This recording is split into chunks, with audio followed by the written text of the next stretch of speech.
What up, y'all? It's your boy, the one and only A Switch, aka Bacon Grease is a bitch, aka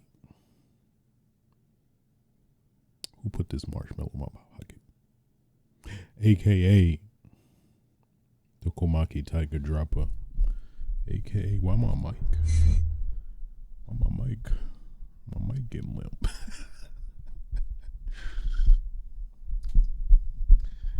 AKA the nigga lip master, bringing you yet another episode of Switch's Sights, episode 182. Today's date is September 28th, 2023. Man, time is just is not real, cause man, it was just June 2 days ago. But I digress. Little housekeeping. May have noticed I've been absent for a pretty significant amount of time. I mean, relatively speaking, I guess. But yeah, so I was going to record my episode a few weeks ago, but some things happened. Those things were I just gotta say it. I was cooking pretty much around the first of September. You know, cooking me some bacon. You know, I gotta get me some bacon. Hey, you can never have enough bacon. You know what I'm saying? Was cooking some bacon, and I was basically looking at the pan for some reason, and something in my head was like, turn it. And I thought the pan didn't have any grease or anything in it. And I did that. And yeah, there was grease. And it fell on my foot. It was very hot. It was very hot. So since then I gave it some time to heal, because I didn't think it was like any severe burns. So I let it just try to take its course, tried to heal from it on my own, not going to any, a doctor or anything. And yeah, I was starting getting concerned because it wasn't healing or whatever. So I was like, let me go to the burn center. Went to the burn center, and they were like, yeah, we gonna need to do some surgery on you, boy. my doctor was not a southern racist person, I guess, but nonetheless, they said it was a woman, actually. They said they had to do surgery on me. Basically, they saw I had a severe 3rd degree burn, pretty much in the center of my foot. Essentially, I couldn't see it because of the blister that formed. It was a very huge blister, and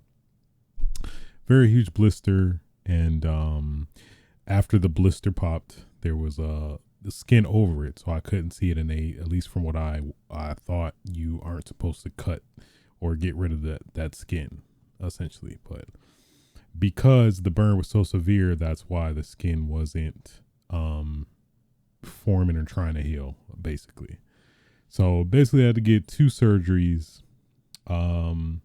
One was to remove like the dead skin tissue and skin. And then the other was to get a skin graft, which they took from my left thigh.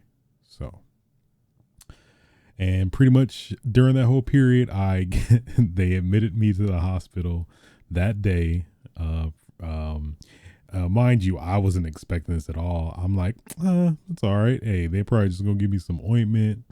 Give me some strong ass ointment, clean it up a bit. Like, all right, get out there and be something, buddy. But no, that did not happen at all. They admitted me into a hospital. I was in the hospital for probably like a good week and a half, I'd say. And pretty much was, I could hobble on one leg or whatever, go to the bathroom and stuff, but I was pretty much out of it. I was out of commission. Yeah, that happened. And then, the whole time I'm just like, all this because some damn bacon grease. All this because I spilled some bacon on my foot. Bacon grease on my foot. Had socks on as well, but hey, that hot grease gonna get through it either way. So yeah, that pretty much explains. Of course, that was the day I was supposed to record that following night. So, because of that, yeah, pretty much, could not do anything. So, I hope you understand. But yeah, I was unfortunately out of commission. Since then. So yeah, that happened. I was explaining to people, like the nurses and stuff that didn't know about how this happened. It's like, hey, yeah, what happened? And I was like, yeah, I spilled bacon grease on my foot. Oh, that's not. Part of me wanted to say, hey, I was fighting off these tigers in this fire. This house engulfed in fire to save these 5 children that only had one leg, but it just didn't come to conversation. So yeah, that happened. So yes, I have gotten out of what is the term? I got discharged from the hospital over the last weekend, and not 100%. Still got a lot of healing to do, especially for my graft as well as my foot. But slowly but surely getting there.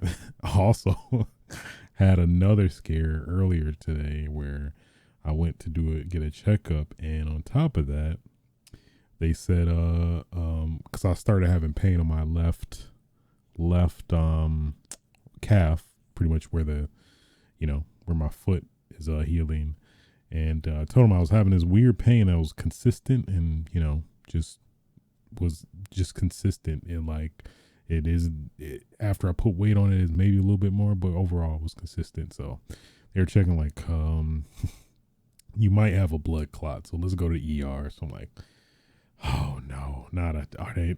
And they're saying potentially might get readmitted. We don't know yet. Blah blah. I'm like, oh my god, really? Just when you get out, they put you right back in. So thankfully, they did an ultrasound and everything, and thankfully, did not see any signs of blood clots. So, crisis averted. But yeah. So that's that's been my story since then. Last episode. Life comes at you fast, man. Man, let me tell you. It does. Goodness. So anyway, I am here. I am alive. I feel like I should make a poem or something, but I digress. Happy Counter-Strike 2 release day. That dropped, I think, just a shadow drop yesterday.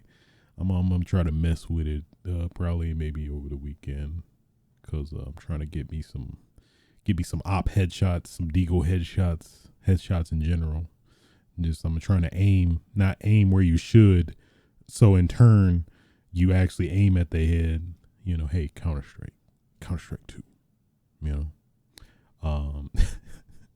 Nonetheless, try to play catch up as much as possible. A lot of stuff has happened while I was out. Of course, it never is like, oh, coincidentally, while I'm going through live stuff, let's not have stuff happen, other various events happen. But no, we had so many so many direct showcases, and what else? The Tokyo game shows, and it's a lot. So, you know what? Without further ado, let's stop the dilly dallying and get right into it. First topic of discussion. Nintendo Direct happened. It's somewhere earlier mid September. I think the same day as the PlayStation Showcase. Had some notable stuff. Mario and Donkey Kong getting remade for the Switch. A new Peach game that was initially at tease, but we didn't get a full look at it. But now, we got a little bit more extended look, and it's launching in March. I think it's called something Princess Peach Showtime. You see it. Splatoon 3's single player expansion we got a look of. Paper Mario 1,000 Year Door is being remade for the Switch. That will come out in 2024. Probably the biggest, probably substantial, notable even announcement that is affecting me to this day. F-Zero 99 is back. So basically, pretty much the F-Zero game from the Super Nintendo. It seems to be the basis, and it's basically being 99-ified, where basically it's in a battle royale format, which is pretty dope. We'll talk about that later, and what I've been playing as well. But that was announced, and overall, pretty decent direct. I think they announced a Contra remake of the original one or something like that. A lot of decent notable things. Nintendo be churning them remakes out, but I mean, I guess it kind of comes in turn with the Nintendo vaulting, basically because the games aren't necessarily replayable. I guess if you got the hardware, but not everybody has the hardware and all that stuff, and then the whole prices of retro stuff is all hiking up. It feels like each day, really. So what do you do? I don't know. I don't have the answers. I know that much. Moving on though.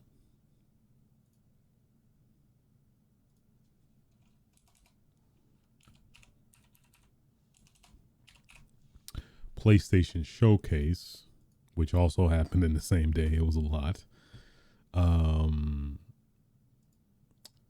We got a pretty extensive look at Spider-Man 2. I caught a good amount of it, but I missed some tidbits here and there. But showed a little bit of Peter and Miles, going through New York, and just show pretty much an extended look of going through the city and various things like that. I guess apparently you can I think I saw on Twitter somebody they said that you can go on like amusement park rides. Of course the funny acknowledgement video game logic of, hey, there's a very serious issue going on right now, but you know what? I need to have a little fun. I'm trying to ride them. I'm trying to get on that cartwheel. So, hey, video game logic. I'm fine with it. Hey, maybe you really stressed out that you got to fight, the Green Goblin at 6:00, and maybe you won't make it. Maybe he'll win, of the multiple universes or whatever. And, hey, you know what? Hey, let me get this one last ride. Get my cotton candy and my funnel cake. Hell, I might even, I might die. Let me get the I'm gonna put the funnel cake funnel cakes. In between the cotton candy, you got a cotton candy sandwich. You got a damn carnival double decker. You know, I'm just, if you think you might die, I don't know. That's just me. That's just me.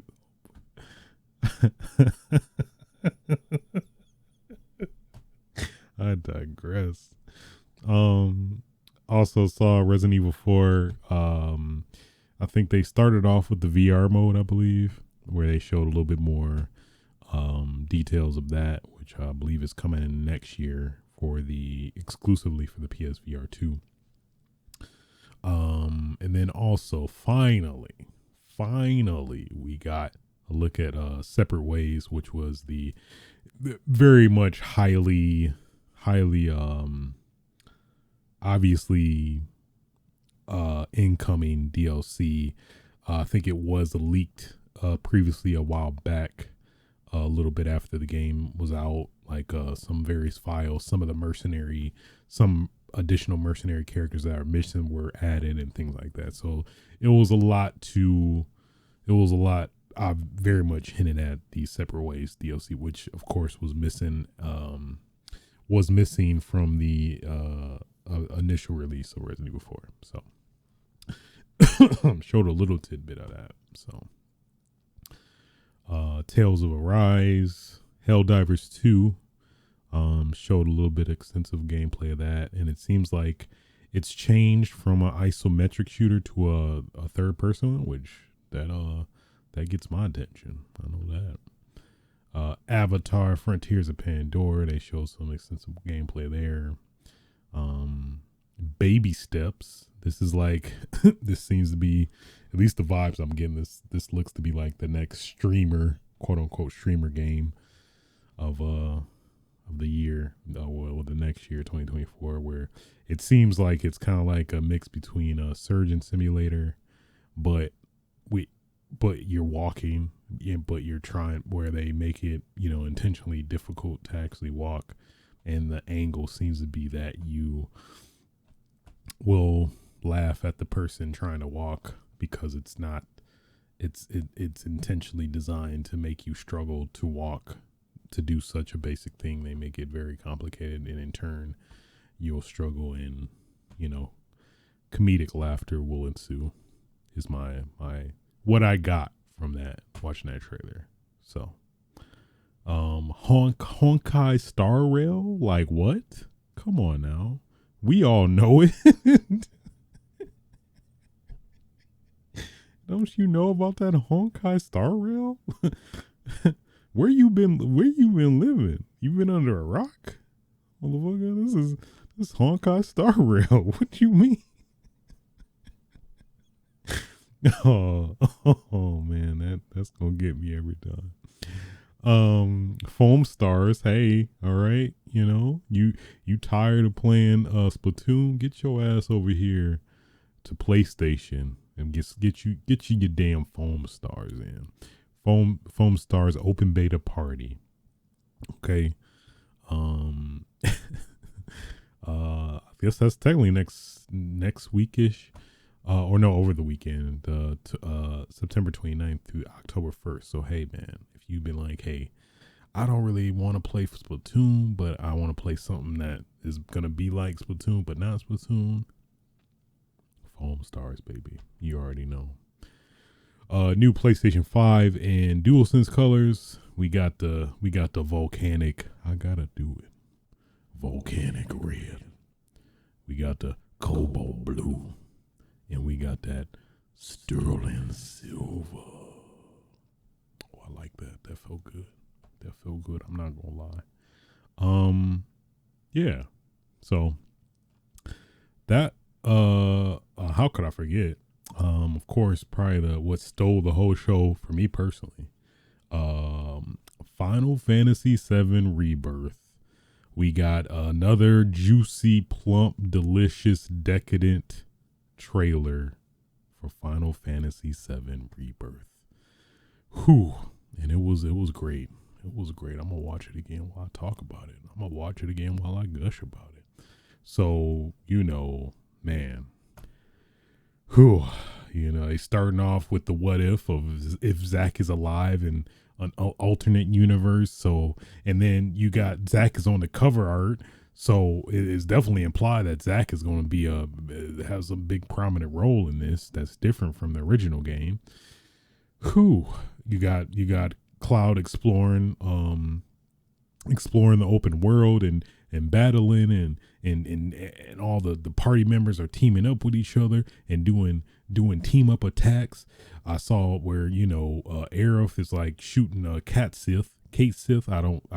We'll probably find out when the game comes out how that's pronounced. Feeding Kate Sith's her magic, and he's shooting it out his mouth. And that's just great. I mean, what more do you want? You got the Doom Buggy, you got the chocobos, you got the various color chocobo, you got the segways, you got the ghosts from the remake. You got Hojo's bitch ass. We already know.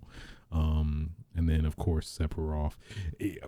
I forgot they freaking showed they freaking showed Sephiroth.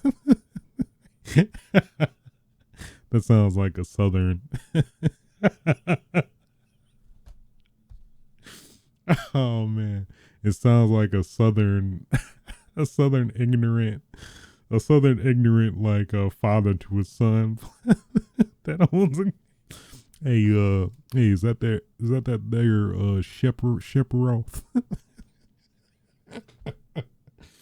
Oh my god, that's killing me. Sephiroth. Oh man, I need to see that. Damn, that just derailed my whole train of thought. Yeah, no, they had they showed. Now I want to say it. They showed Sephiroth. they showed Sephiroth with Cloud, presumably with the flashback. They did say that you can play as Sephiroth, which is very much a given, I think. I mean, obviously, it's like, what is the point of even doing this if they won't let you play him at some point? Obviously, at the point, if you play the original, that makes the most sense. So they showed that. They showed a very I'm not sure how to feel now, but I feel like the implication is eroticism, where they were showing Cloud and Sephiroth teamed up attacking people, and then they did like a ultimate co-op synergy. I think the synergy is the term they used or were using, where they did a team up attack, and then they they give a look at each other where they like, hey, I like how you swing that sword. I mean, hey, maybe you could show me how to swing yours sometime. I mean, that I'm just saying that I felt the I felt the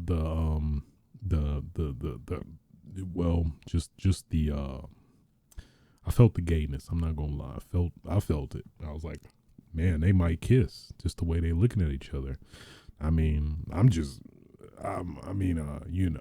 so I was digging it. I ain't gonna lie. I mean, they got the swords together and the iconic pick. Whew.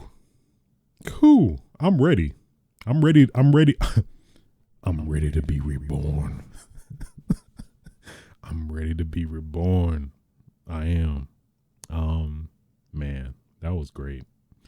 That was a great trailer. It was, man.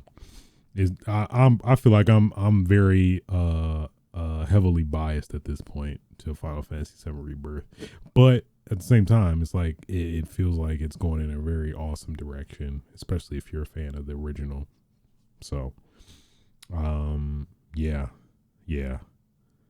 Who they showed Miss Home Alone, Miss Home Alone, the big ass snake that you if you go in the little lake in Final Fantasy VII, it'll get you and then you have to fight it. And then the memes, did Sephiroth do this? Who? Release date, we got a release date, February 29th, 2024. Man, I want it right now, but that I'll have to wait. That's close enough for me. Whew, man. Whew, that's gonna be a great day. Let me tell you, that's gonna be a magnificent day. My goodness. Whew, that's gonna be a great day. Really is. Really is. Got scared. I was like, they showed the collector's edition. I'm like, oh my God, Sephiroth standing on a statue? Yes, please. Absolutely. And then cause I was while I was at the hospital, and of course I was in this bariatric chamber, which is, I guess, intended to, the intent was to heal you very quicklier, much more quickly. And they of course, while they decided to drop the collector's edition while I'm in the chamber, which I can't have any electronics or anything. It's just me watching a movie for like a hour and a half. And then, I came back, I was like, oh, the collector's is sold out. I was like, son of a bitch. But then thankfully, shortly after, we got it. I think it's still up right now, so. Yeah. Final Fantasy Rebirth, man, it's about to be a problem. It's about to be a problem with that game, let me tell you. That's going to be my personality for the next 4 months after that comes out. Yeah. I'm all I can say is I'm ready to be reborn.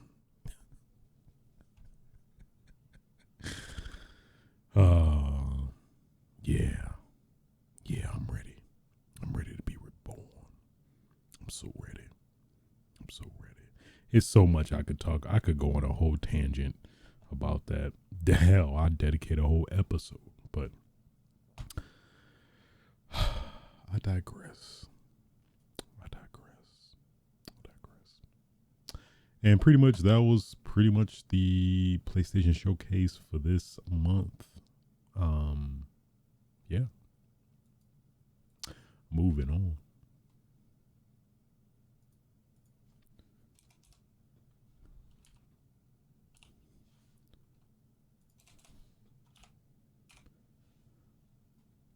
Switch 2 was shown to devs and press at Gamescom. So through some people, this was revealed, and a lot of other folks were corroborated as well, that the Switch 2 was shown behind closed doors to a lot of the developers while at Gamescom. At least from what everybody's saying, one Switch 2 demo was shown as apparently a souped up version of Breath of the Wild, which is basically designed to showcase the Switch 2's beefier tech specs. So, yeah, that's pretty dope. I guess that doesn't necessarily mean that we'll get a souped up version. I mean, if anything, it will make sense. I mean, it probably, I would assume, I mean, Nintendo's Nintendo, so we don't know regardless, but I would assume it'd be something along the lines of Xbox One and Xbox Series consoles, where, just a update to the game you already purchased. So if you put it in Switch 2, it'll automatically technically upgrade it in terms of, some small patch that'll let you let the game utilize the power of the new Switch, basically, is my guess. They could not do that. They could probably maybe put it behind a paywall, because, I mean, Nintendo definitely has shown, doing that to some extent, but I don't know. And then it's also the question if it will be backwards compatible, which we don't know as well. I'd hope so. That would suck. That would be a very unfortunate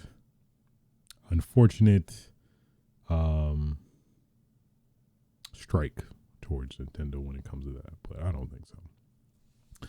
But yeah, I just would like to see this thing and what it is, what it looks like, What is it? What is it? What's that? What is it? What is it? Um yeah, I feel like it definitely at least one thing is for sure. I know for sure we'll have the multi-use functionality where you can play it as a console as well as a portable. I think that is obviously the dopest thing about the Switch, really. So I don't think they would ever deviate or stray from that. It's just I'm curious what it would be.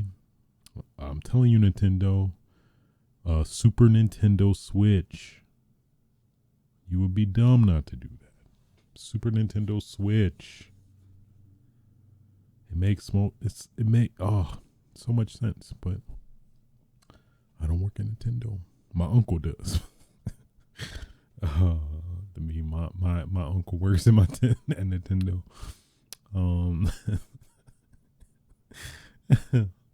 I don't know why it's killing me. It is.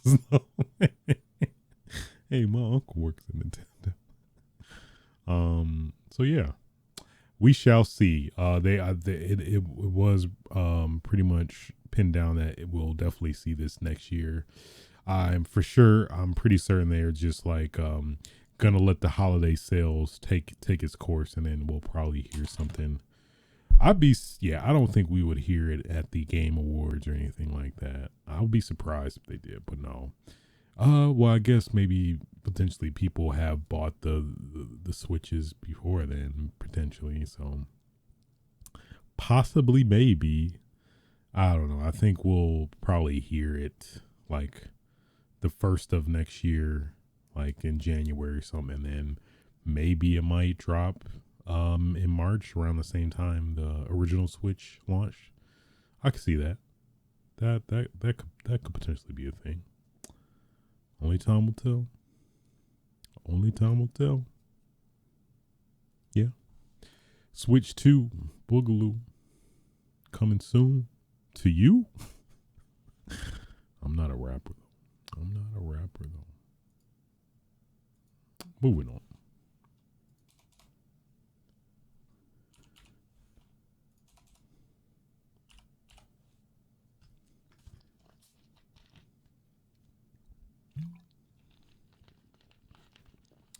Okay. Tokyo Game Show also transpired within roughly the same time frame. I think maybe a little bit. I think the weekend after, I want to say.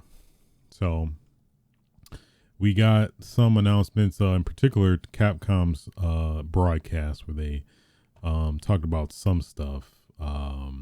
Dragon's Dogma 2 was the big like flagship, it feels like. Showed pretty much a lot of the what felt like similar stuff. I mean, I guess my biggest disappointment towards Dragon's Dogma 2 is that there isn't co-op. They're still using the pawn system, which is kind of like a way to be connected with your friends in a way where you can play their pawns with you and they act particular ways and stuff like that. So, I don't know. I definitely plan to play it for sure when it comes out, but it just didn't wow me like I wanted it to when it came to that. But I digress. Also, as somebody who's played Dragon's Dogma Online, which was pretty dope, but yeah. Apollo Justice Ace Attorney Trilogy got a release date. There's that. Exo Primal got a title update. You know, you got Chun-Li as a robot. Ryu, I think he might have came out. I've not played it since it came out. Monster Hunter Now, which is it seems like the Pokemon Go Monster Hunter, but Pokemon Go, basically. Pokemon Go-ified Monster Hunter.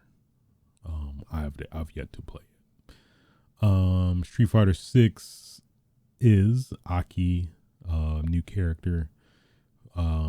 Basically showed a little bit more of her. That was pretty much it when it came to at least Capcom specific Tokyo Game Show. But from all that, of course, there was like a lot of um, miscellaneous game announcements. But because of it being Tokyo Game Show, not much recognition on these sides, these parts. But there definitely were a lot of notable ones. First and foremost, probably my biggest, most favorite announcement was Russian Beat X. Russian Beat X, Return of Brawl Brothers. Dropped, it is dropping next year. Showed a reveal trailer. If you may not know, Rival Turf, which is the Americanized version of Russian Beat, which is like a trilogy for the Super Nintendo, a beat 'em up that came out back in the 90s. But in America, they changed the name up to presumably make it more appealing to the U.S. So the first one was Rival Turf. The second one was Brawl Brothers. And the third one was the Peacekeepers. I think the Peacekeepers.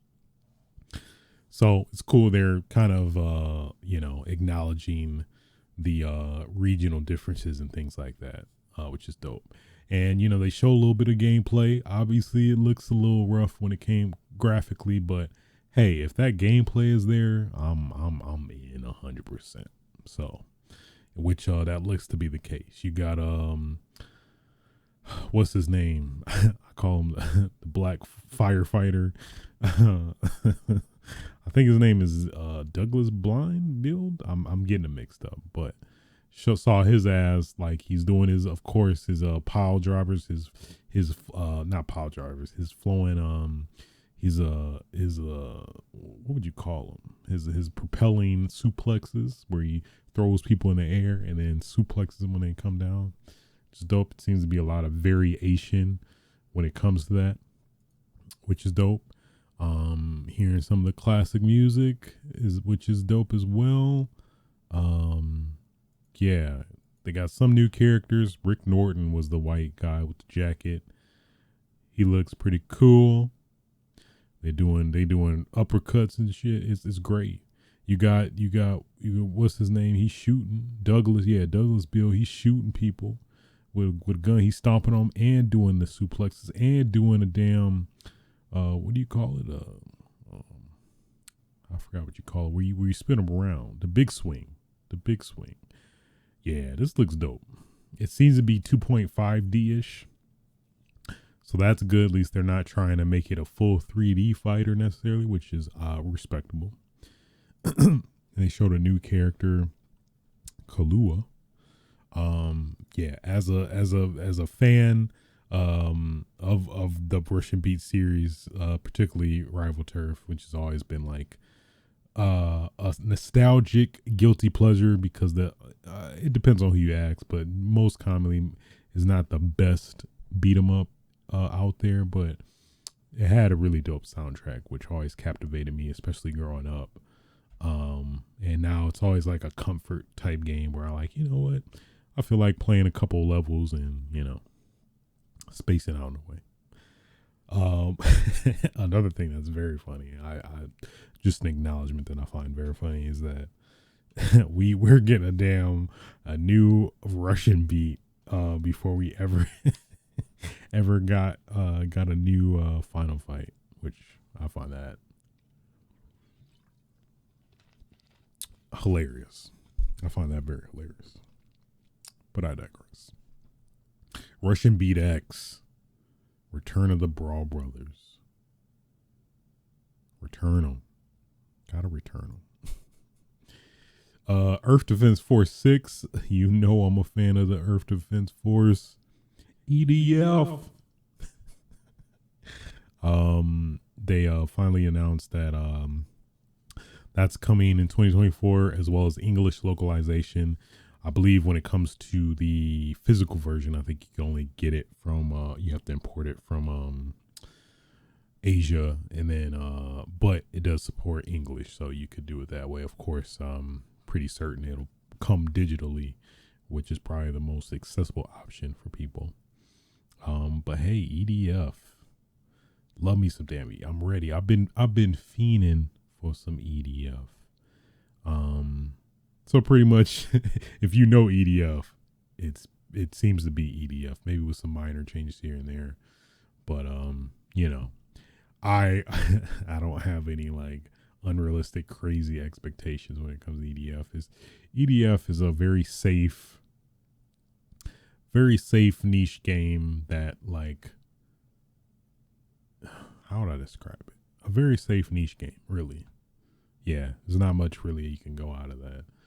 I don't know, expecting something crazy from EDF. Yeah, I don't know. I mean, they probably will. I'm not knocking that. Earth Defense Force World Brothers 2 also coming out next year. So this was basically like the chibi type, more accessible variant of Earth Defense Force, and also like a cool different variant where you get various what are called brothers and sisters that have a lot of drastically different properties to them. Like I remember one dude he was a boxer and you could like just beat up people pretty much throughout the whole game and stuff like that. So I'm interested. Best believe I'm interested. What other ones? I'm not sure if I think we got an announced release, but Metal Gear Solid Collection got a release date for October 24th. What else? There was some other particularly notable announcements. They also did have a Final Fantasy VII Rebirth stage event where they showed some more gameplay, some mini games and things like that. I think they showed the Chocobo Farm, the I want to say Koopo, but I forgot what it's called. You know what I mean.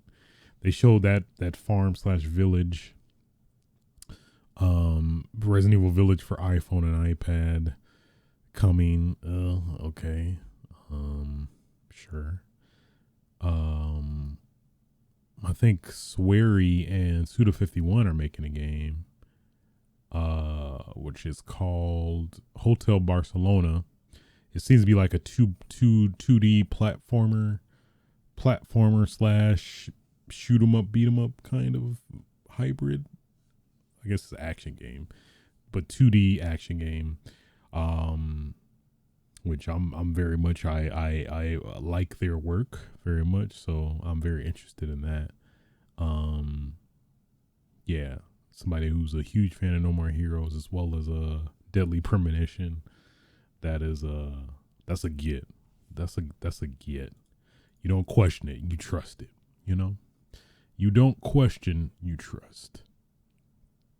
But I know this game technically was in the works for a long time, but never actually came to fruition. At least the title is familiar in terms of like it was known that it was in the works at some point, but never quite came to fruition or whatever. So, Like a Dragon Gaiden, and Like a Dragon Ishin coming to Game Pass. That is dope.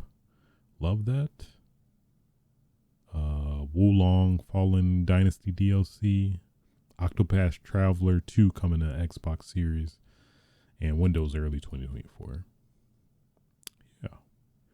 Yeah, I think those are at least the biggest notable announcements. So I'm all for it. Love me some Japanese developed games. You know, I love it. I love it. Yeah. There you go. Moving on.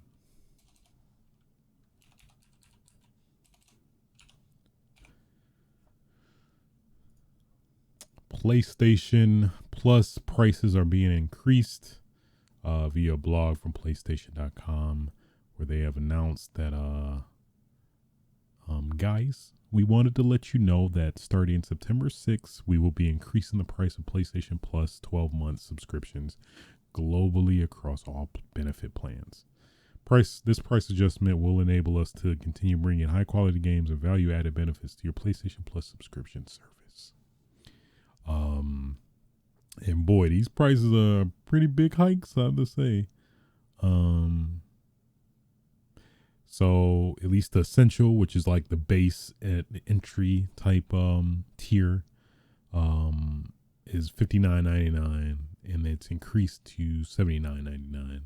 Extra, which is like the mid tier, from $99.99 to $134.99, and then premium, which is the top of the top, $119.99 to $159.99.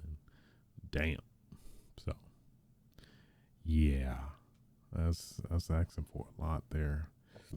And personally, I don't think that they're really justified currently. At least the library's not where it's at, and the games they shuffle in is really not. So would not recommend it. I don't. Yeah, I guess you have to. Yeah, I thought there was just a PlayStation Plus where you could just get just the, but no, they put it in to try to get more money, really. So never mind. But yeah, that's a little grimy. Everything getting inflated is all bad, man. It really is. I'm not a fan. Not a fan at all. Not a fan at all. Keeping that price gouging train going. Choo choo.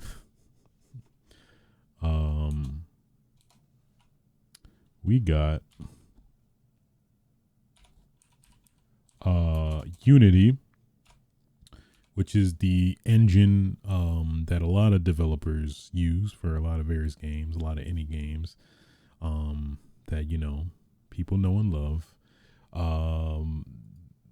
The company themselves announced that they are implementing quote unquote install fees for their games, for games developed using Unity. So the whole thing is very complicated, but basically the implication is that for every install of a game, you're charged like an incremental amount, like 6 cents to 125 cents. I don't know how that works, but yeah. Yeah. It's very messy, very weird, kind of money hungry thing to implement. But nonetheless, yeah. So as you would expect, this caused a very huge uproar for a lot of people when it comes to especially they have it tiered where it's basically the better you do, the more they take, basically, which again also is not that great, especially like for indie developers who don't necessarily have the funding as like big AAA developers and stuff. Just overall bad idea. And then it's the whole question of what counts as an install, which they seem to be pretty vague about. Like, is this from people installing the game? So, well, at least that seems to be the implication. But if they install a game and uninstall it, uninstall. So, is that their fault for doing that? And they're going to be charged for that? That just doesn't make sense. And then the other possibility that has been brought up is, what if people who are against the game, some gamers are going to be gamers or horrible people, or horrible people in general, just out of spite to kind of as a new form of review bomb in the game, or basically trying to negatively impact the game, try to intentionally charge them, because there's some crazy people that would do it, where they would just intentionally uninstall, reinstall multiple times just to try to hike the price up for a person if this is what this is. And then Unity has been backpedaling from this in a lot of ways and saying, we're sorry about the confusion. Actually, it's this, but then that's still even more complicated, and overall, it's just a mess. So you see, a lot of people are actually like writing off Unity at this point, like in terms of using their engine. They're like, you know what? No, we're not gonna do that. We're gonna move to another engine. Even though there's some people, unfortunately, where they're pretty much at the final stretch of finishing their game that's made by Unity, that they can do that. But then you see a lot of people boycotting Unity because of this specifically. That they're gonna try to do this even more so and things like that. So very messy situation, heavily messy. Just should shut up and eat your food. Get all the recognition and whatnot. But no. Yeah, that's very messy, and it's still been gradually developing because they've been, like I said, backpedaling further and further. Okay, actually, no, 0.1 cent per install. Okay, no, just that. So yeah, it's been weird. Let me see what the latest technically is. Yes, so of course, guys, we've heard you. We apologize for the confusion and angst the runtime fee policy we announced on Tuesday caused. We are listening, talking to our team members, community, customers, and partners. We will be making changes to the policy. We will share an update in a couple of days. Thank you for your honest and critical feedback. And then it was some weird stuff where they obfuscated their terms of service or terms in general, where that's been weird because they've been shifting that up because I assume it goes all against of what they're trying to do now, things like that. It's a mess, hot ass mess. So safe to say, a lot of people are going to be jumping ship from Unity when it comes to that. So there you go. Moving on. Also, other crazy leaks have been transpiring. We got Xbox, who of course is having this ongoing battle to acquire Activision Blizzard.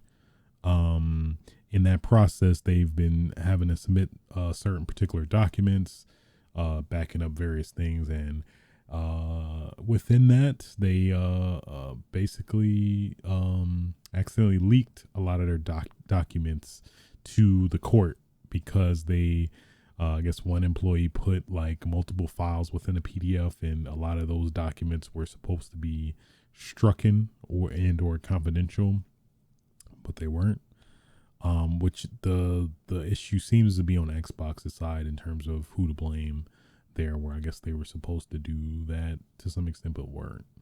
And from that, it was a lot of information in terms of Xbox's plan and roadmap, literal roadmap within it, in the documents of proceeded in the next years with their plans for stuff. It's a lot of stuff. So just going to parse to some of the highlights that at least a lot of people have brought to attention. Probably one of the bigger ones is the Xbox Series refresh, which is no longer a rectangle. It is a cylindrical design and looks to have no disc at all. So basically a digital cylindrical version of the Xbox Series X that is just that, basically an all digital version, which seems pretty cool. I mean, I'm not really a fan of the no disc thing, but they seem to be very much going towards that, which I hope is not a trend, but you never know. The other one was a controller. New Xbox controller looks to be two-tone, where the handles, the bottom handles of the controller are black, and then the upper area is white. And then you have some interesting features. You got a direct-to-cloud, which is interesting. So it may be like a feature that is maybe dedicated to maybe kind of what Stadia was doing, where you can like play games completely without a console, and then where their logic was if you connect the controller to a Wi-Fi, it reduces latency that you would notice from you know, connecting otherwise, is my guess, considering that that's their big push as of late. um Bluetooth 5.2, Xbox Wireless 2, haptic feedback, of course, accelerometer. There was rumors that it seems like, at least by what was shown here, that it would have gyroscopic support, but it seems like that's not the case because there's certain components that are missing in order to do that. Modular thumbsticks, so that's cool. Obviously the ongoing problem of stick drift that would be easily remedied and not have to buy a whole new controller to rectify it, or disassemble your controller. I think they also talked about another Elite controller, which will actually finally have like the features of the series controllers in terms of having a dedicated share button and things like that. So interesting stuff there. Another aspect that was very interesting was that there was a leak of in particular new Bethesda games, Elder Scrolls 4 Oblivion remaster, which was apparently originally set for fiscal year 2022 according to the document. Doom Year Zero and DLC, a Fallout 3 remaster, which I would very much play that. Sequel to Ghostwire Tokyo, and Dishonored 3.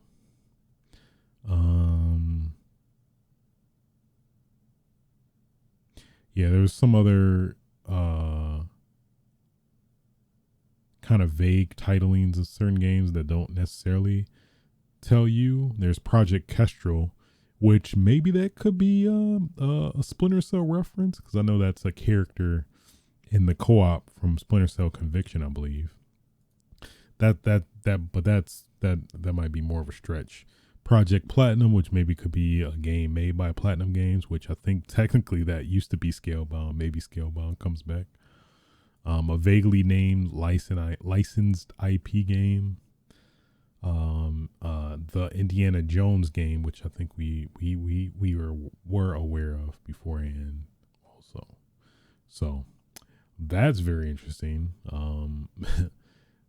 So clearly they did not want this to leak. This wasn't an intentional leak. And Phil Harrison did address it, saying that, like, it's unfortunate that this was revealed this way, but we'll keep going forward. Essentially, hey, got shouts out to Phil Harrison. He's am I getting Phil Spencer? My bad, Phil Spencer. Phil Spencer. But yeah, a lot of juicy details. There's also talks about Microsoft trying to acquire Nintendo to some extent, as well as like Capcom, and Capcom acknowledges, saying, yeah, we would not do that. We wouldn't. We'll politely decline. Being like a girl you like, and your friend asks her and she says no. They also revealed that the next gen Xbox would be in 2028, so the next generation of Xbox would likely be then. Yeah, this is a lot of detrimental information. It's unfortunate. They were talking about, apparently, like through some emails that they were talking about asking if Xbox Cloud Gaming could work on a PS5 through a browser, and whether Sony would block it, which currently you can't just have a dedicated PS5 browser, but yeah, you so that technically would not work. I think there's some very, very odd workarounds you could technically do, but otherwise it would not work. I think them were emails of them observing PlayStation 5's like specs and initial reveal in terms of like we're not really worried that much. We're good with what we're doing. Yeah, a lot of stuff, and that's just scratching the surface. A lot of other various miscellaneous details that was leaked as well, but many to not discuss here. But nonetheless, that covers all the news for this episode. Let's get into what I've been playing. Which, man, it's been a lot, especially since it's been a while since last episode. But Starfield, played a good amount. I actually beat it last weekend. Of course, there's a lot of side quests I need to do and stuff like that. But I enjoyed Starfield for what I played, but it's just a lot of weirdness when it comes to performance that I'm not a fan of. In particular, DLSS stuff and controversy where, if you aren't familiar, it seems like Starfield is prioritizing the Xbox Series console over PC, in particular because the game doesn't have a native DLSS, which is like a way to make things more efficient for a GPU, in this case for NVIDIA graphics cards. So because the Xbox Series is an AMD, includes an AMD GPU, it is not it basically there's some favoritism going on, and it seems to be some backdoor shady deals in terms of it seems to be implied that AMD gave Bethesda a little money. Hey, that DLSS, you don't need to release that right now. Give it some time.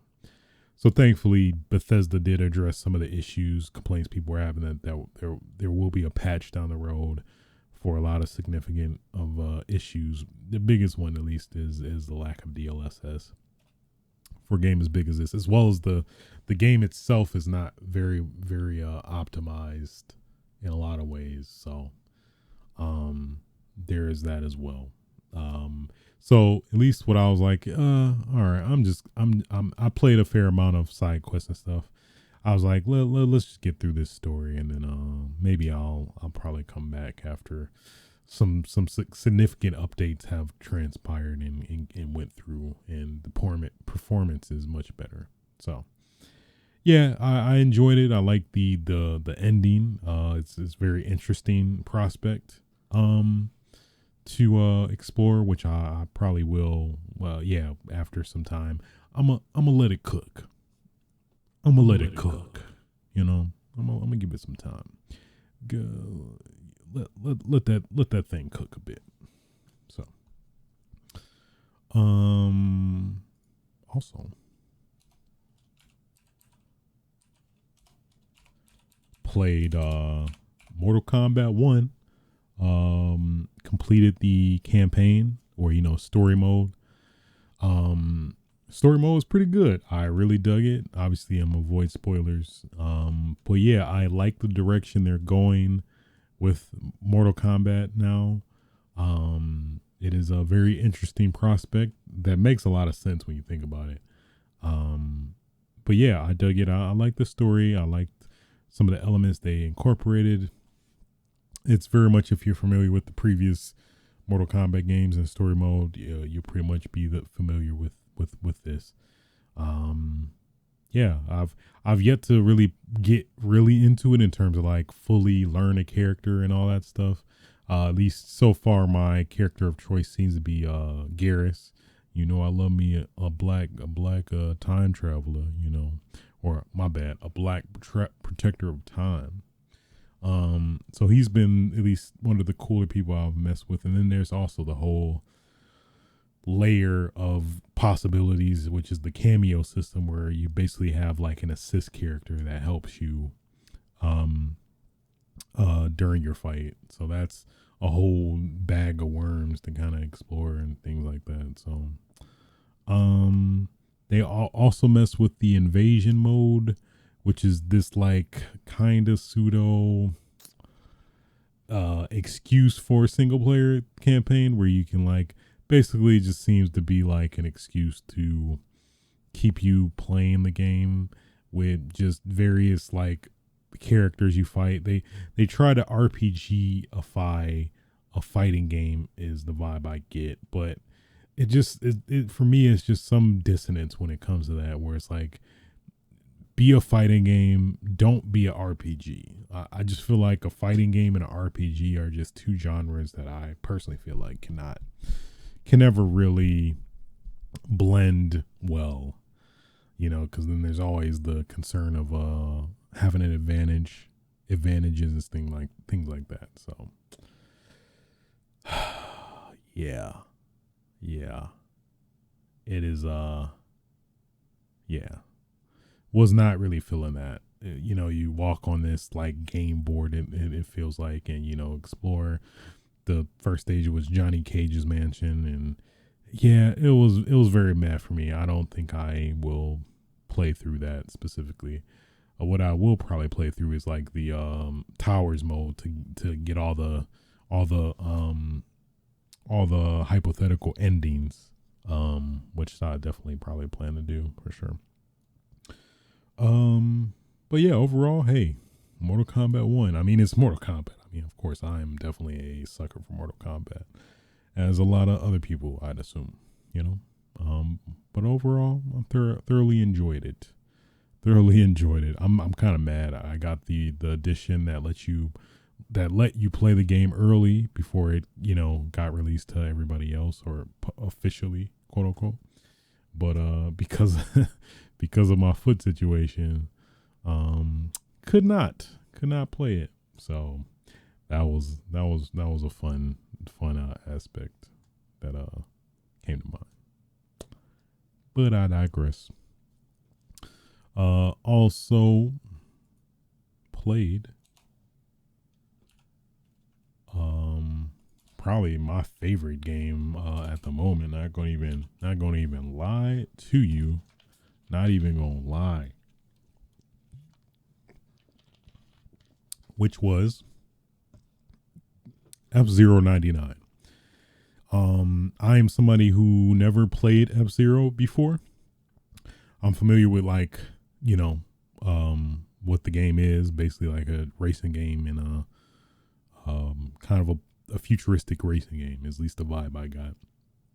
Obviously, my biggest familiarity is Captain Falcon in Smash Brothers, who is a pilot in F-Zero. But yeah, man, F-Zero 99 is the truth. I'm here to tell you. It is just something so addictive and fun about it. I think also it levels the playing field in a lot of ways where, so basically you are pitted against 98 other people. And the goal, of course, is to be the first, coming first, racing against all of these other people. Man, which is very fun the more I'm thinking about it. But yeah, nonetheless, you go through the courses, and there's a little bit of combat, which is dope. You can knock out other pilots if they're low on health, and that's a whole mechanic. So there's definitely a huge risk reward mechanic, which is always the pillar of a lot of great games. So in this case, you have a power meter, and your power meter, which is basically your health, also is your boost. So going back to the risk reward thing, you could risk some of your health to boost and basically get an advantage over other people. And every lap, there is a strip to replenish some of that power. So when you do that, there's just that risk reward thing. And then like if your power is too low, you'll be at risk of getting KO'd or knocked out, and basically you're out of the race. You did not finish, whatever. So there's the risk reward of like, should I just use almost all of my energy to get first place, or do I be safe and try to wait until the next lap to get some more health to start boosting and getting ahead of other people. So there's that mechanic, and of course there's also the definitely the mechanic to keep you in the game. So like it will take out players who are the lowest in place below you. So I think there's like certain thresholds. So it starts at 99, I think goes to 90, and then I think 60 and so forth. I think it varies, but I think that's somewhat the gist. I think it depends. And then there's also like Grand Prix, so multiple races to place and stuff like that. It's dope. It is dope. As somebody who's never played F-Zero before, I'm low key addicted to F-Zero 99. It's very, very fun. Very pick up and play for the most part. There's a lot of, it's like easy to learn, hard to master. So, which I think also is another great pillar to a lot of great games. And I'm still playing it. I'm still addicted to. I've yet to get first place. I've got the highest I've gotten is fourth. So that definitely is my underlying goal, to at least get first place in a race. But it's very fun. You unlock camos and stuff for your car. You can do customization of your nameplate and things like that. It's fun. It's very fun. You rank up, and when you rank up, you earn tickets and things like that for the Grand Prix races. You got a cycle of you can do the standard F-Zero 99 race, as well as like other various rotating special races. Like there's a team battle where you're a team against another team, and the team with the most points by which you get from hitting the other team wins. You got the Grand Prix, which I talked about. There's a mini Grand Prix, Grand Prix, the greater Grand Prix, various circuits. And even another dope aspect is I think as long as you reach a certain stage, let's say you reach a certain stage that you never raced on before and you lose, which is very accurate, I think, in a lot of cases. You lose, you can actually practice and play on the stages yourself to get an idea of how to, turn properly and like navigate properly and efficiently to, compete with other people, which is pretty dope. And you can also race against yourself in terms of time. So like if you did really good this one time, you can race your previous self to kind of, also get that kind of vital, very, very helpful information there. So F-Zero 99, I'm very surprised that I've been captivated by this game as much as I am, but I am, absolutely am, and I thoroughly am enjoying it. Whew, that's great.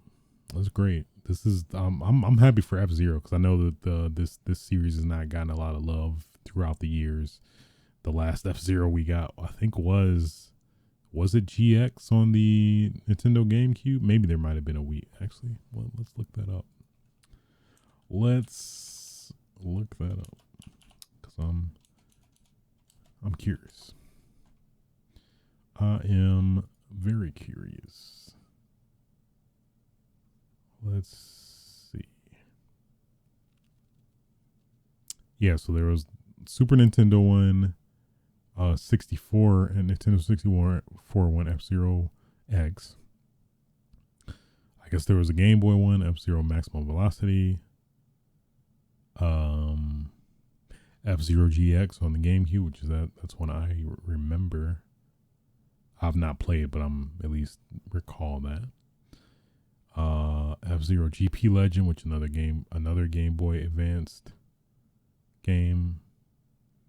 F-Zero Climax, maybe this released only in Japan. Yeah, basically on a hiatus from 2004 to 2003. Takia Imamura, who worked directly on F-Zero throughout several incarnations. In 2003, having worked with F-Zero series here, the results of collaboration with Sega, found myself something at a loss. to how to take the franchise further past F-Zero, GX, and AX. Understandable. Understandable. Oh crap! Toshihiro Nagoshi worked on F-Zero GX, who you may not know, who's the godfather of the Yakuza series. So that's interesting. So did they collaborate?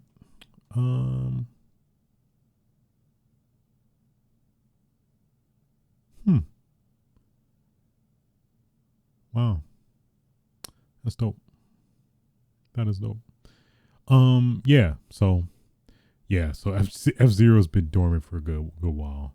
But yeah, man, I'm so happy for F-Zero as a series. Good to see it back. It's great. My other concern, at least, is these 99 games have been going the way of the Vault, where they basically just shut the servers down. Like what felt like after a year. Because let's see, like the biggest example was Super Mario 35, I believe. That was like the Battle Royale Mario game. Yeah, I think they shut the servers down. Yeah, Super Mario 35 was discontinued on April 1st, 2021. The 35th anniversary projects were discontinued due to the 35th anniversary being a celebration that was intended to be unique. He considered the concept successful, mentioning how Super Mario 3D All-Stars sold over 2 million copies. He stated how limited time events were not planned to be used as a marketing strategy for future anniversaries. Oh, somebody apparently reverse engineered the game server. That's dope. Interesting. So I assume if you really want to play Super Mario Bros. 35, you probably could. So that's good. Not officially, but it's still unfortunate that they discontinued it. I think they discontinued another one, like I want to say Tetris 99. I don't know. I don't think that's still ongoing. Maybe I'm wrong. Maybe discontinue. Yeah. Yeah, on March 32nd, I don't think that's accurate. 2022, we will sadly be closing the servers for Tetris 99. That also means the Big Block DLC will be unavailable to be played or download. That is horrible. That sucks.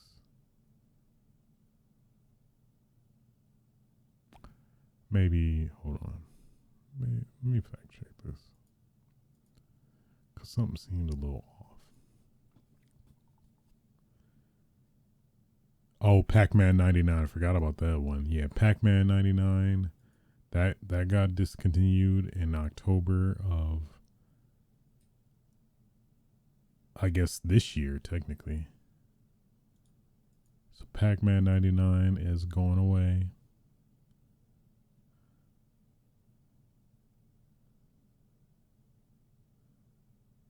Damn. So pretty much next month, the Pac-Man 99 is gone. So yeah, it's that's my biggest concern / issue.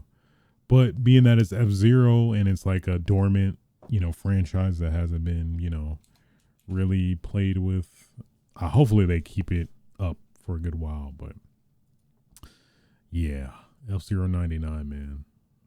Very fun. As somebody who really isn't like huge into racing games really that much, F-Zero 99 is hitting it. It's hitting it for me. Moving on. Also play one that slipped under my radar is Elevator Action Returns S Tribute. I gotta do it. Elevator Action Returns S Tribute. I dig it. Elevator Action, man.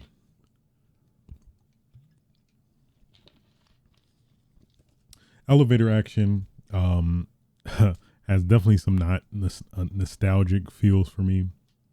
I remember how my dad had it and I'd play it on his Game Boy, where it was very basic.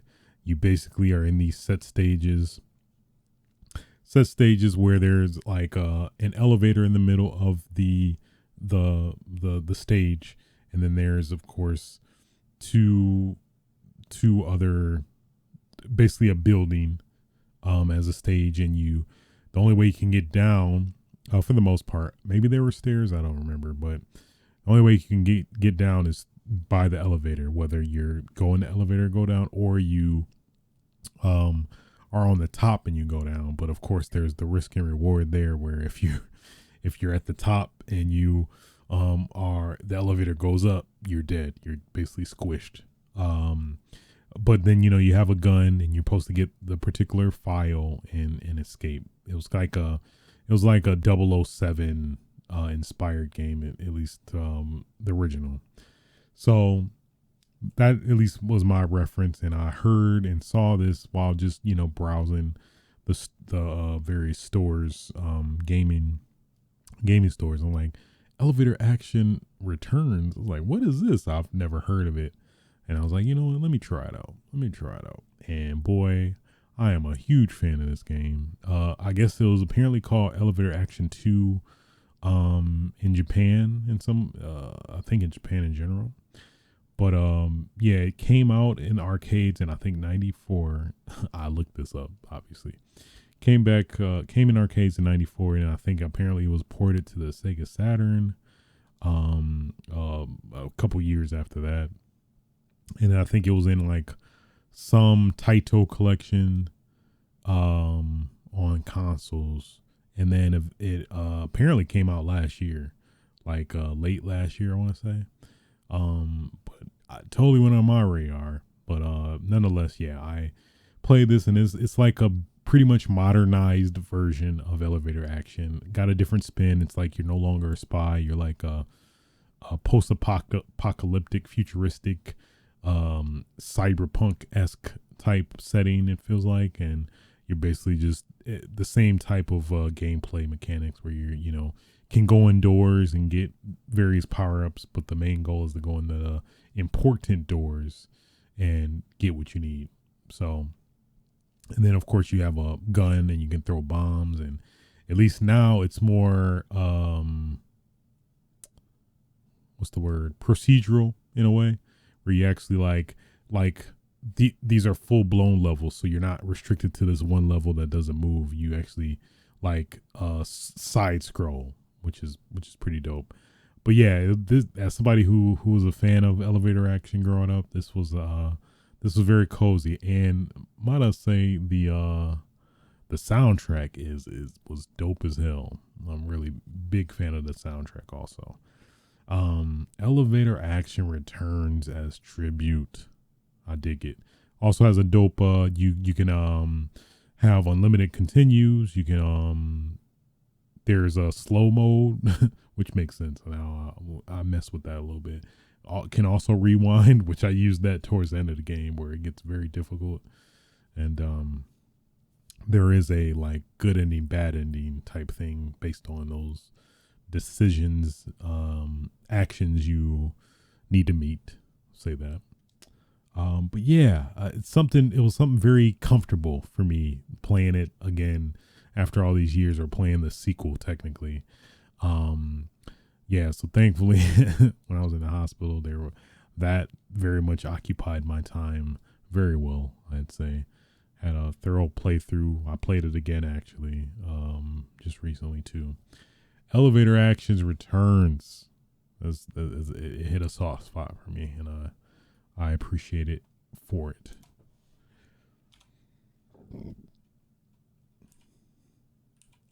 Moving on.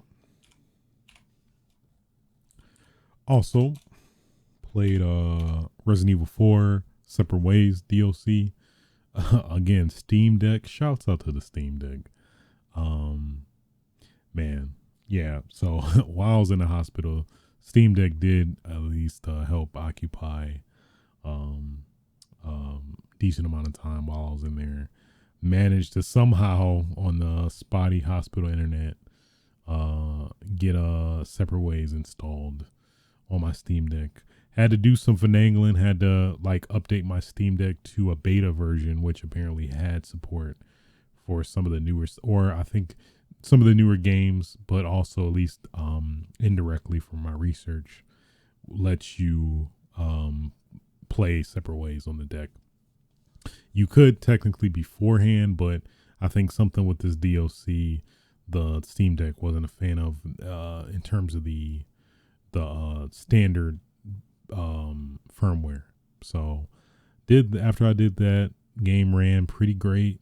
I literally played the entirety of Separate Ways on a Steam Deck in the hospital, which was a very fun experience, and also like really in a weird way helped validate my purchase of a Steam Deck as somebody who doesn't really play portable like I used to when I was younger. Obviously, because like, well, why would I play on the go when I could just play at home? I've always been that, unless there's some circumstance. But at least in this case, yeah, that was great. Thoroughly enjoyed it. They some of the lingering questions I had from the initial RE4 campaign were answered for the most part. Pretty much all of them, really. Actually, I'll take that back. What else? Yeah, I'd say overall, I definitely like this DLC better than the original Separates from OG RE4 for sure. Yeah, I think they shifted some stuff around that, like, you know, some of the stuff I was disappointed that wasn't in RE4 remake, was pretty much in Separate Ways. So I dug it for that. Yeah, I was very satisfied. It felt like a pretty good value for I think it was $10 for it. It was about 5-6 hours my playthrough. So I feel like you got your money's worth, you know. Also with that DLC also came an update for Mercenaries, which is completely free. Where they finally added the rumored characters. Well, the leaked data mine characters, which was Ada and Wesker. So with this update, they added them to the Mercenaries and also added the fourth final stage, which was like, is always the very scary and problematic one with the chainsaw Ganado that can skate and swing his chain double edged chain double, what would you call it, double tipped double reinforced, I don't know, chainsaw coming at you like full force. And boy, I got my ass cut up a fair amount of times, but at least I eventually held my own.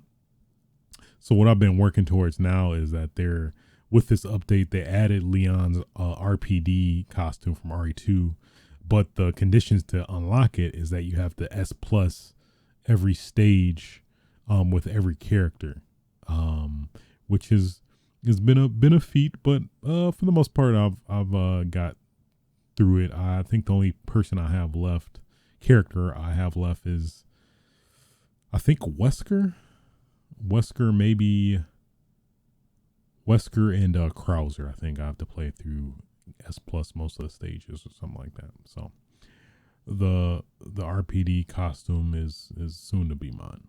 It is soon to be mine. Overall, thoroughly enjoyed. Also, by the way, Wesker is dope as hell. In terms of his moveset, obviously very reminiscent of his original RE4 characteristics, but even to a, you know, much greater extent now. He can like parry shit, and then he can, you know, of course, do his infamous dashes and stuff. But yeah, he's pretty dope. Can't wait to play him a bit more. So yeah, great. I think yeah, part of me definitely wants to replay RE4 remake again now that Separates is out. So a part of me kind of wants to play RE4 and then play Separate Ways, and then I see how I feel about that. I still don't think as a whole it is better than original OGR4, but at least as far as this DLC concerned, it was very great. And Mercenaries is pretty great as well. So yeah, there you go. Moving on.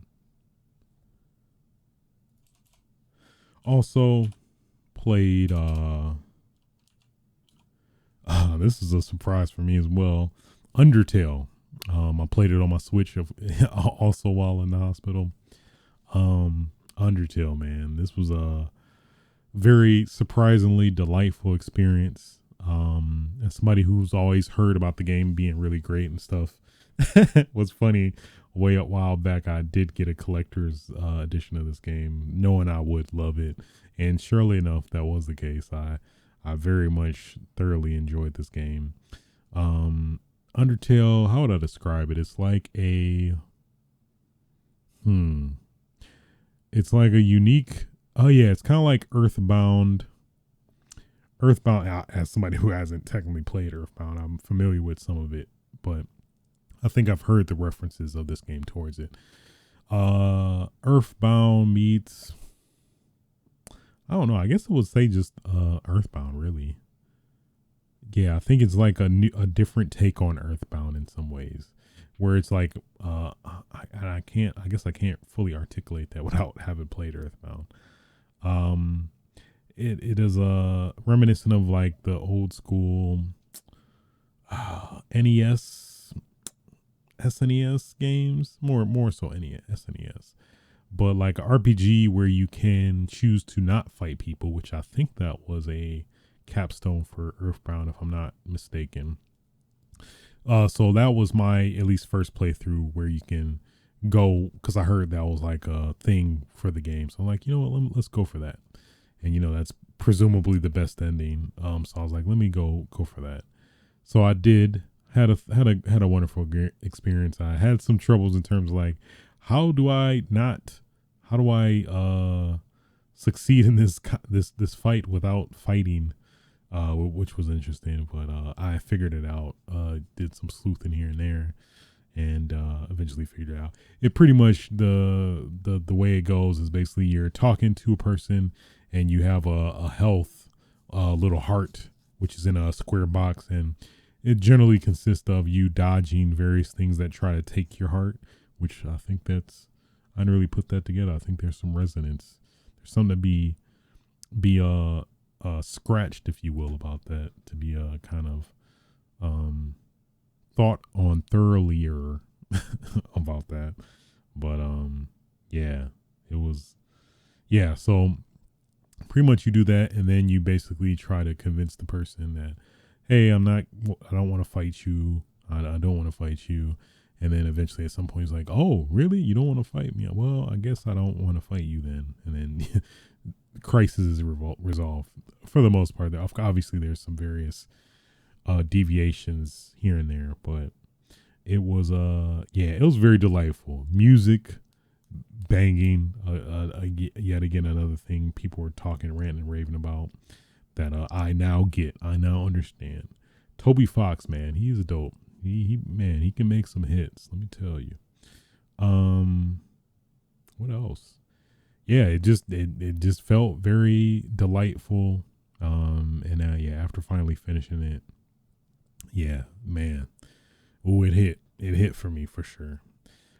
So I think I probably plan at some point to do the bad ending, because I'm curious, and at least people were saying it's a whole different game. So pretty much you can either not hurt people, or you can hurt people, and then there's various endings and deviations from that. So, which also makes it pretty interesting. So probably gonna do that, and then after I do that, probably look up some YouTube videos of the other various ways the game can technically end. So yeah, Undertale, man.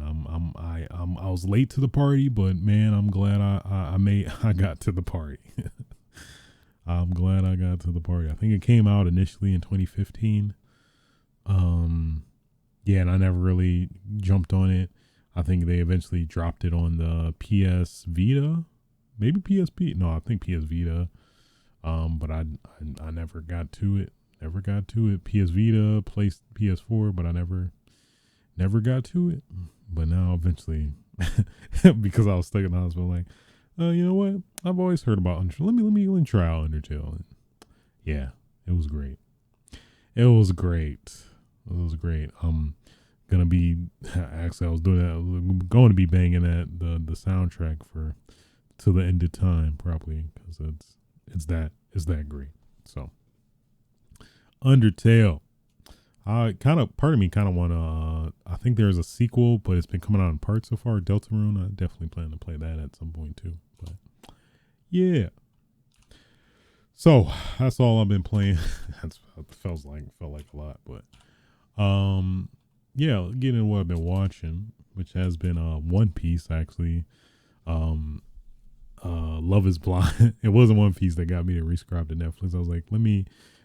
Love is Blind season 5 came out. Like, let me watch that. I've already talked about it. It's nothing really worth talking about. But I was like, well, now that I'm subscribed, let me watch this One Piece, see what it's about. As somebody who's never watched the anime or the manga, read the manga or anything like that, I was like, let me see what this One Piece is about. Also, considering people have praised it for the most part. So yeah, 2 episodes in. I'm digging it. It's all right. I'm interested to see where it goes. I'm not fully invested as of yet, but I'm interested. I'll say that. I'm interested in where it goes, for sure. Yeah, who knows? Maybe after watching this season, it might get me to go to Crunchyroll and watch the anime. Well, somewhat put a chunk in the 1,527 episodes. So yeah, One Piece. Gotta get that One Piece. I gotta get that One Piece. Other than that, that's pretty much been it. Yeah. Whew, man, that was a lot of catching up I had to do since last episode, but hey, I did it. Yeah, so I guess that will conclude episode 182 of Switch's Sights. If you did enjoy the show, feel free to like, rate, and subscribe. Various podcasting video platforms. You can catch me record this live on Twitch TV/SaySwitch. You can also watch the video archive on YouTube.com/SaySwitch. And until next time, y'all, hopefully you get them headshots in Counter-Strike. Feel free to fuck. Get your game on. Aw, yeah.